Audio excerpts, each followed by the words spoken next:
Police arrest 2 in connection with last week's jewellery store robbery in Tsim Sha Tsui. Tram fares to go up in July. And Lau Siu Lai drops her appeal against her LegCo disqualification, while Leung Kwok Hong vows to fight on.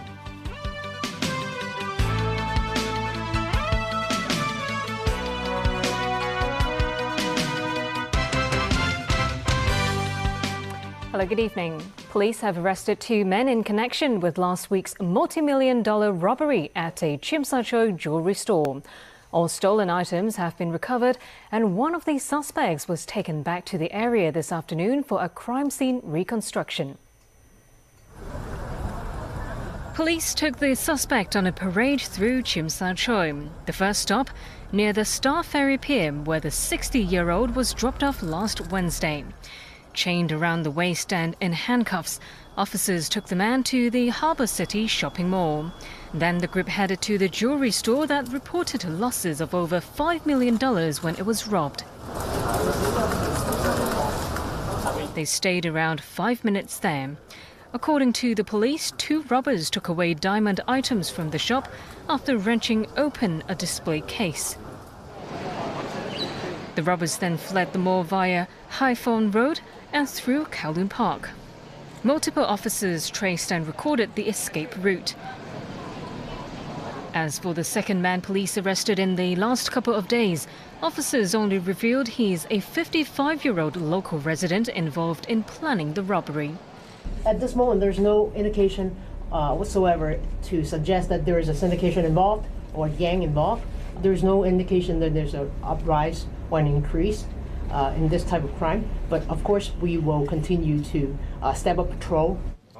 While police said they haven't ruled out further arrests, they gave little information about the ongoing investigation, including whether the 60-year-old suspect in today's crime scene reconstruction is a recently released convict. All 6 missing items have now been recovered, including a diamond necklace worth $1.8 million.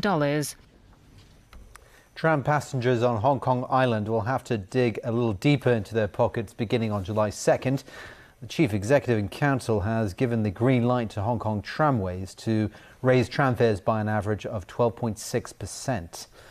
The adult fare will go up by 30 cents to $2.60. The fares for both children and the elderly will be 10 cents higher than current rates. The price of a monthly ticket will be $220, representing a 10% increase. No changes to the $34 tourist ticket, though. It's the first fare adjustment by the tram company in 7 years. Chief Executive Carrie Lam today called a controversial remark recently made by the MTR Corporation chairman unintentional. She also believes the railway company will provide information to the public, though it gave explanations for some hiccups in the Express Rail Link's trial operation only after the problems were reported by the media. Christy Leung with this story. I would expect both MTRC and the government team will continue to embrace openness and transparency so that the community and friends of the media are comfortable and confident about the opening of the XRL in future. But the MTR Corporation's chairman Frederick Ma gave a somewhat different impression when he was asked about recent hiccups in trial operations of the Express Rail Link. Last week, he simply told the press to believe that things are okay if he says they are. That remark, Chief Executive Carrie Lam thinks, was unintentional. I want to assure you that we will work very closely with the Railway Corporation to provide the needed information, the results of any investigation, and to ensure that people have confidence in the operation of this railway. Addressing the media before the weekly Executive Council meeting, the CE also said it is promising that $170 billion of funding requests will be passed by the LegCo's Finance Committee before its summer break. Part of the funding will be spent on public hospital redevelopment projects. Carrie Lam attributed that to meetings in March with pan-democratic and pro-establishment lawmakers who agreed to give priority to urgent and livelihood-related projects. Christy Leung, TVB News. Former lawmaker Lau Siu Lai has decided to give up fighting against her disqualification at the courts. But another pan-Democrat, Leung Kwok Hong, has vowed to appeal until the very end. Winner Wong reports. Former lawmaker Lau Siu Lai has decided to throw in the towel. At a press conference this afternoon, Lau explained she's now financially and emotionally depleted and cannot go on with the case indefinitely. The court had originally scheduled both her and Leung Kwok Hong's appeal for April next year, but there's now a chance her case will be separated and rescheduled to an even later date. Taking these variables into account, I think to be more rational, I should withdraw my case of appeal. Leung, meanwhile, declared he will fight till the end. I want the city's top judges to see my case. I want them to remember the oaths they took when they joined the legal profession, he said. Lau's withdrawal means a by-election for her seat has now been triggered. She refused to talk about her plans for that at the press conference. But outside, Lau suggested the Labour Party's Lee Cheuk-yan as a possible candidate. So you're asking him to be a backup of you in a by-election? Of the pan-democratic camp.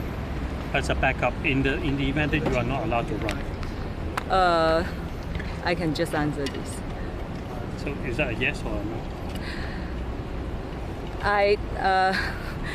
I trust him a lot, and then I suggest him to the pan-democratic camp in case that we need him to run the election. Leung and Lau are just two of the 6 non-establishment lawmakers who were disqualified for not taking their oaths properly. Before them were Sixtus Leung and Yau Wai-cheng. In August last year, their cases were dropped by the city's top court just 9 months after they were first disqualified. Winner Wong, TVB News. The European Union has proposed banning plastic products like cotton buds, straws, stirs and balloon sticks in an attempt to reduce litter spoiling beaches and ocean beds. The EU's executive branch, the European Commission, said its proposal would seek to cut marine litter in half for the 10 most prominent items. The move would avoid environmental damage estimated at over $250 billion over the next dozen years. It also came after China stopped the import of certain waste products from Europe.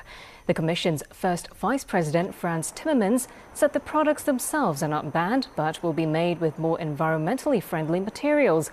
The proposal will be assessed by the EU Parliament and Member States, but Timmermans hopes to see results before May 2019 because of the urgency of the issue. And still ahead tonight.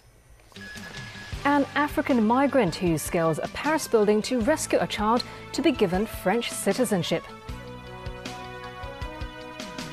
French aviation industrialist Serge Dassault dies at age 93. And a series of special exhibitions at 7 local museums this summer.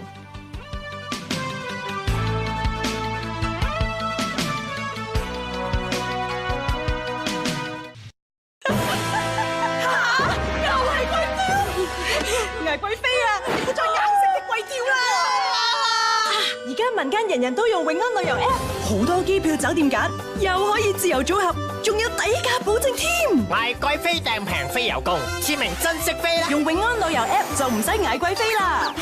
朕聽聞而家首次訂滿1000蚊，即減120蚊喎！珍惜飛，快啲同朕上永安旅遊 App check 下啦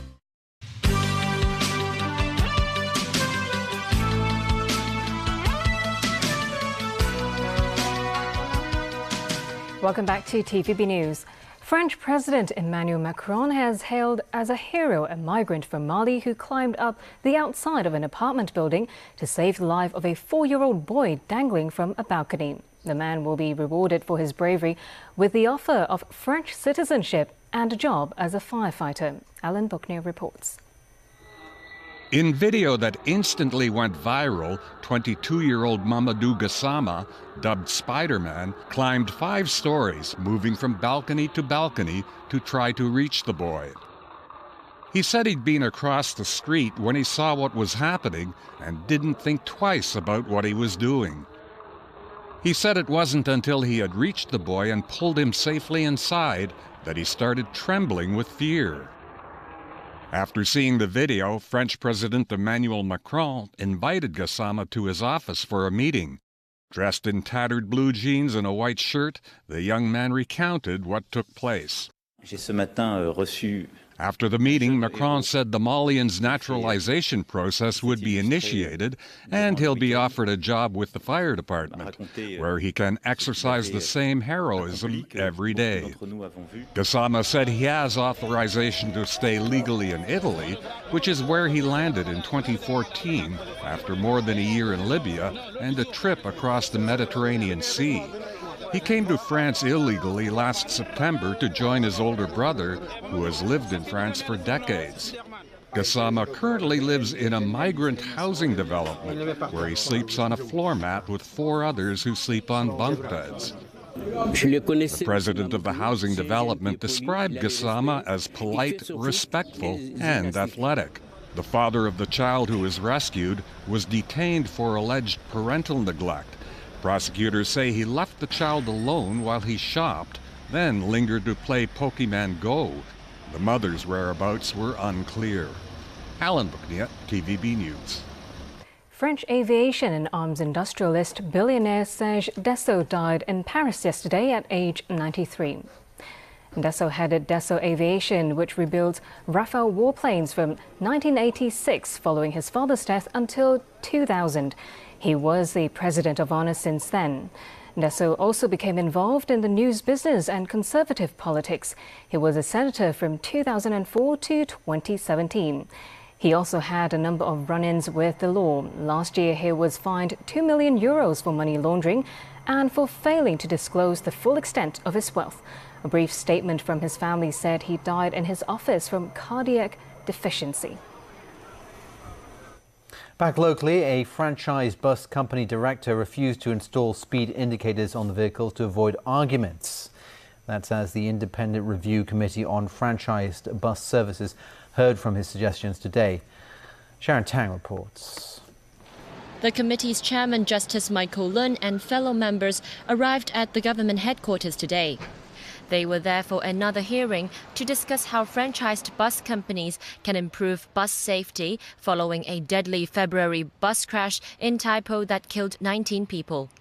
While that accident involved a KMB bus, here's what Samuel Cheng, Managing Director of New World First Bus Services and City Bus Limited, suggested. Extend training durations for new recruits. They will also be taught emotional management and customer service. Cheng dismissed suggestions to install speed indicators like on minibuses, saying that could trigger arguments between passengers and drivers. Instead, he said existing black boxes would suffice, but they will be upgraded to record and signal drivers if they are driving too fast. Senior counsel Peter Duncan questioned whether drivers' wages have remained unchanged since 2004, but Cheng said salaries are incomparable as the structure changes every year. Outside the venue, a bus industry alliance petitioned against drivers' long working hours. They also demanded to meet Chief Executive Carrie Lam to discuss the issue and threatened to go on a strike if their demands are not met. Sharon Tang, TVB News. A woman who allegedly took pictures inside the High Court and failed to pay her bail was arrested this afternoon after the court issued an arrest warrant. Tang Ling Ling was taken to the High Court after she was arrested outside a hotel in Admiralty. She earlier denied she was in contempt of court and was released on $50,000 bail last Friday. She failed to pay that within 72 hours as required, and the police couldn't locate her at the address she provided. The prosecution then asked the court for an arrest warrant. The woman got into legal trouble after she allegedly took pictures inside the High Court at a hearing on the clearing out of the Mongkok Occupy protest site in 2014. More than 400 people were evacuated from an industrial building in Kwai Chung after an old bottle of picric acid was discovered.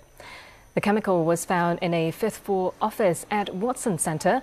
It's understood some of the acid had dried and turned into crystals. Picric acid is considered an explosive, and the friction between the cap and crystals when opening the bottle can be enough to detonate the container. Officers from the Police Explosives Ordnance Disposal Bureau were sent to the scene to deal with the situation. If you're planning fun excursions this summer, be sure not to miss special exhibitions at the city's 7 museums. They're all part of an annual museum festival aimed at telling local stories in a trendy and interactive manner. Admission to some of the exhibitions will be free. Expect activities such as the Cheung Sham Catwalk Show at the Hong Kong Museum of History, an event that will bring cultural heritage to life. Other activities include film screening, talks and an exhibition of artifacts from the British Museum. The festival starts on June 23rd. Details about the events are available on the MuseFest 2018 website. And that's the news. Thanks for watching. Bye-bye. Bye-bye.